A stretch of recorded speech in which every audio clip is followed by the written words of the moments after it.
हनुमान जी तंत्र के भी बहुत बड़े साधक हैं और तंत्र का प्रयोग श्री गंगादत्त व्यास जी कहते हैं कि रावण के ऊपर हनुमान जी ने किया। हनुमान जी मंदिर मंदिर गए जब लंका में, तो रावण के भी घर में गए।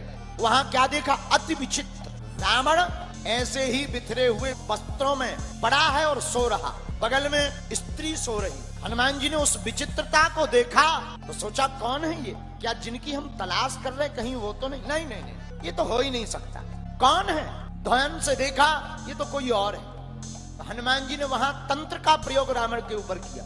हनुमान जी ने ऐसा तंत्र लगाया कि मंदोदरी की वेणु, वेणु मतलब चोटी, मंदोदरी की वेणु रावण की चोटी यानी शिखा से बंध गई। ऐसे तंत्र का प्रयोग किया वीर बजरंगबली। अच्छा, उस तंत्र का नियम था कि वो जो है शिखा या वेणु दोनों को काटना ही पड़ेगा तभी वो खुले। एक नियम ये। उसका दूसरा शर्त ये है, जिसे पता हो, वो है तंत्र जिसके ऊपर प्रयोग किया जाता है तो पहली शर्त तो ये है कि काटना पड़ेगा। दूसरी शर्त ये है कि पत्नी अपने पति को अगर जोर से तमाचा मारे तो वो गांठ खुल सकती। सुबह हुई, रावण जगा, मंदोदरी जागी और जागी और दो ही जने जब अलग अलग भय सो खिंची। रावण बोला ये है क्या?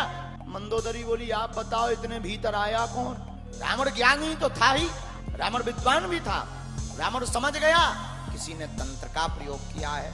अब देवी दो ही उपाय हैं, या तो वेणु को काटा जाए, शिखा को काटा जाए। तो मंदोदरी बोली महाराज हम सब कुछ करेंगे पर वेणु नहीं काटेंगे। क्यों? विवाहित स्त्रियां अपने पति के जीते जी अगर अपने बालों को काटती हैं तो घोर पाप कहलाता है। लेकिन अब आजकल तो हिप्पी कटिंग चल गई। तो रावण ने कहा मंदोदरी तुम्हारी वेणु काटनी पड़ेगी, हमें अपनी चोटी। मंदोदरी कहती है कि महाराज प्राण चले जाएं पर मैं अपनी वेणु नहीं कटने दूंगी आपके जीते जी। तो रावण बोले फिर एक ही उपाय है। बोले क्या? यहाँ कोई नहीं देख रहा, फिर नहीं तो सेवादार आ जाएंगे, एक जोर से तुम तमाचा मारो हमें। मंदोदरी बोली महाराज ये अपराध हमसे नहीं हो। रावण बोले प्राण का बचने से तो अच्छा है ये तंत्र ही कटेगा ऐसे।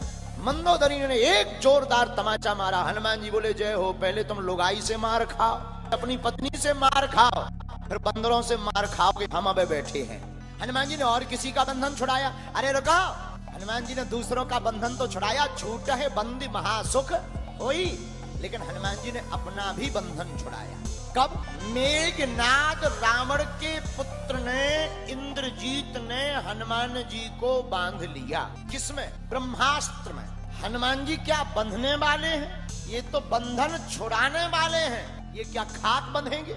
लेकिन अब जब मेघनाद ने बांध ही लिया तो क्या करें? जिनके स्वामी के नाम से बंधन कट जाते हैं उनका दूत बंध जाए, असंभव है। पर हनुमान जी ने किया क्या? बंधे क्यों?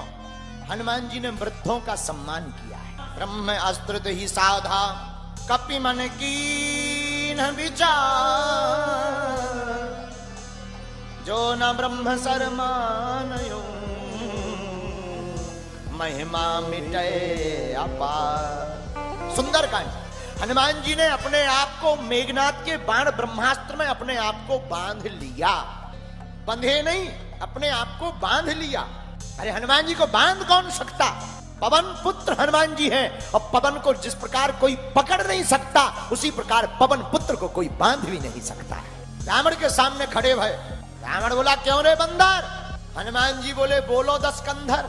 हनुमान जी ने अपने आप को ही बंधन में डाला, रावण के सामने अपने आप को ही बंधन से मुक्त कर लिया। हनुमान जी मानो कहना चाहते हो कि हम खुद ही बंधते हैं और खुद ही खुलते हैं। जो स्वयं बंधे खुद खोले वही तो दूसरों को बंधन से छुड़ा पाएगा। इसलिए हनुमान चालीसा जरूरी।